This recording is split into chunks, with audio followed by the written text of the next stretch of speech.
大家好，欢迎来到我的频道，我是健身。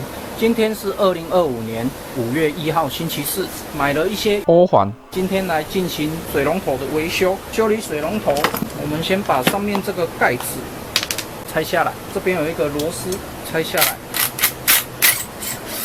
然后接下来把这一个，因为用久了以后，里面都会长水垢。所以可能会卡得比较紧一点，拆下来以后就可以看到这一个铜块。接下来我们把这个铜块拔下来，拔下来以后，然后接下来我们把这一个拆下来。我们要更换的就是这一个欧环，还有这一个，这样就可以了。我们可以先把这一些水垢先把它清理干净，像旁边这个，那我先清理一下，将一些水垢大致上清干净就可以了。这一个也是。大概清一下就好了。我们清洁好以后，我们就是找一样的欧环，把它装回去。那我们先装这一个，这样子，这一个垫片也是，然后这一个装上去。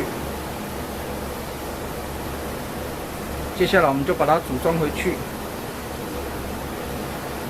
然后我们看一下它的阻力，这样子应该就可以了。装上去以后，再把这个装回去，然后锁紧，然后我们稍微测试一下。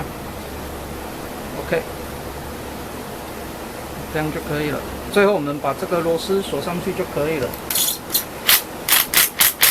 然后盖子，这样就维修完成了。如果家里的水龙头是这一种垂直式的，这一种还算是比较耐用一点的。如果家里的是这一种的，这一种它的做工它比较薄，所以这一个这边已经龟裂了，所以这一组就没有用了。看起来比这一个新很多，但是它材质的关系，所以我个人家里只要这一种水龙头坏掉，我都是把它做一个欧环的更换就好了。如果家里是这一种比较粗一点的，材质比较重一点的，你千万不要把它丢掉。这一种很耐用，这一个我至少用了10几年了。这个买新的用没有多久，它这边就破掉了。所以家里如果有这一种的，千万不要丢掉。那我这一篇水龙头的欧环更换分享影片就分享到这边为止。